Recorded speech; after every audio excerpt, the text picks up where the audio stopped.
ప్రజలందరూ కూడా ఆలోచించాల్సిన విషయం ఏంటంటే నేను ఈరోజు ఈ వార్త చూస్తే నిజంగా కూడా ఒకసారి మీరే చెప్పుర్రు. ఇగో కాంగ్రెస్ పార్టీ అధికారంలోకి వచ్చిన తర్వాత అదేది జేడీ లక్ష్మీనారాయణకు సంబంధించిన ఒక సర్వే సంస్థ ఉంటుంది, వాళ్ళది సంథింగ్ ఏదో పేరు ఉంటుంది. అది తెలంగాణ వచ్చిన తెలంగాణలో కాంగ్రెస్ ప్రభుత్వం అధికారంలోకి వచ్చిన తొలినాళ్ళల్లో వాళ్ళు ఒక సర్వే చేసిల్లట. ఫైల్ క్లియర్ కావాలంటే పైసా పట్టు. అప్పట్లో పెద్ద బ్యానర్ ఐటమే వచ్చింది, పేపర్లలో ఖచ్చితంగా ఉంటుంది, అది చూడుర్రి మీరు వెనకకేసిన తర్వాత. ఇప్పుడు రేవంత్ రెడ్డి ఏమంటున్నాడు అంటే బీఆర్ఎస్ ప్రభుత్వంలో దోచుకున్న వాళ్ళందరినీ మేము బయటకు ఎక్కిస్తున్నాం అధికారులను అంటున్నారు. ఇప్పుడు అధికారం కాంగ్రెస్ పార్టీ ఉంది, ఏసీపీ వాళ్ళలో ఏఈ ఇప్పుడు ఎక్కడ వీళ్ళేంది 60,000 లంచం తీసుకుంటూ రెడ్ హ్యాండెడ్గా పట్టివేత. ఆదిలాబాద్ ఇరిగేషన్ శాఖలో కలకలం. అంటే లంచాలకు మరిగిన అధికారులు ఒకవైపు, ఏసీబీ ఉగ్రరూపం ఇంకొక వైపు. ప్రభుత్వం నిఘా లేదు అని చెప్పడానికి ప్రత్యక్ష సాక్ష్యం ఇది.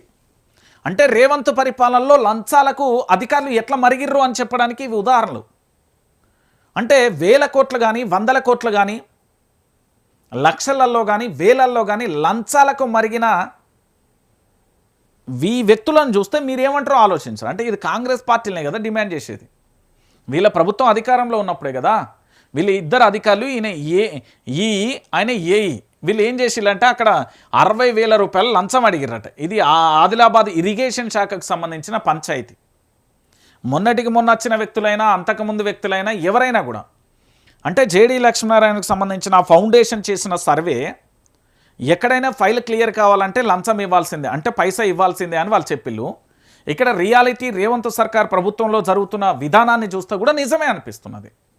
ఎందుకంటే చాలా స్పష్టంగా కూడా ఇక్కడ అధికారులను చూసినప్పుడు కూడా వీళ్ళు పైసలకు సంబంధించి పూర్తి స్థాయిలో కూడా జరుగుతున్నారు అని చెప్పడానికి ఇది ఒక అంశం. ఇంతకంటే ఘోరం ఏముంటుంది ఒకసారి ఆలోచించండి.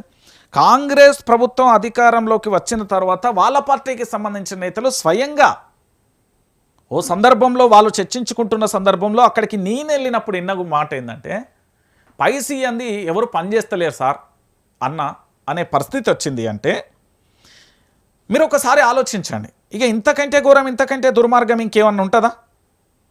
ఇది తెలంగాణ సమాజం మొత్తం కూడా ఆలోచించాల్సిన విషయం ఇది. నేను ఎందుకు ఈ మాట చెప్తున్నానంటే, ఎందుకు ఈ మాట మాట్లాడుతున్నానంటే అవినీతిమయంగా శాఖలు ఎందుకు మారుతున్నాయి అంటే ఏమవుతుంది, రాష్ట్రానికి సంబంధించిన ముఖ్యమంత్రి, ఆయన తర్వాత ఎవరు?